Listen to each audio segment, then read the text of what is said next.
Bonjour. La semaine passée a été publiée la déclaration de Leiden destinée aux mathématiciens au temps de l'IA. Donc il s'agit de répondre aux défis actuels posés surtout par les LLM. Parce que, bon, de toute façon, l'IA, bien sûr, existait depuis 70 ans et les systèmes de preuve automatique étaient déjà utilisés depuis longtemps.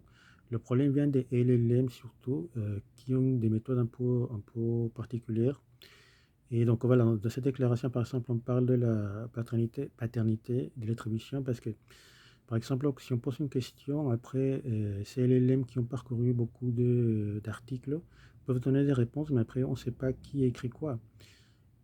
Et bon, l'autre problème, c'est que ces systèmes basés sur des réseaux de neurones pour avoir des hallucinations, donc le système ne sont pas complètement fiable.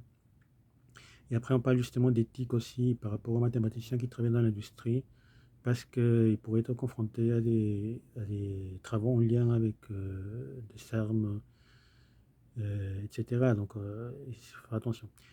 Et donc, ce que je rajoute par rapport à tout ça, c'est que ces problèmes aussi ont des liens avec la séparation entre la philosophie et les mathématiques actuelles.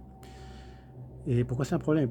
Tout simplement parce que, en réalité, si vous regardez dans l'histoire, les mathématiques en tant que science, enfin, quand elles se sont séparées de l'usage juste commercial ou administratif, elles sont nées en réalité en lien avec la philosophie et même plus précisément avec l'Académie de Platon. Ça, vous pouvez vérifier dans beaucoup de livres.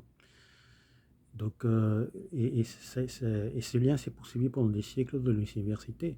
La situation actuelle qui fait que beaucoup de mathématiciens ne font pas beaucoup de philosophie en même temps est très récente, elle date d'à peu près le milieu du 19e siècle. Et c'est quoi le problème? C'est que si on ne se concentre, si on se concentre trop sur la partie formelle, bah, une partie ces calculs formels sont déjà faits par des machines. Donc, vous voyez le problème en fait. Et donc, les mathématiques, c'est pas que ça. Il y a aussi une partie en lien avec la réflexion philosophique.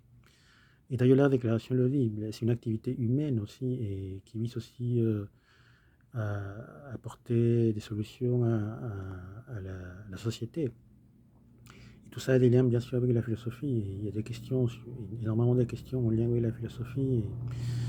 Donc voilà, c'est pour ça qu'il faut renouer avec le lien avec la philosophie, comme ça a été toujours le cas.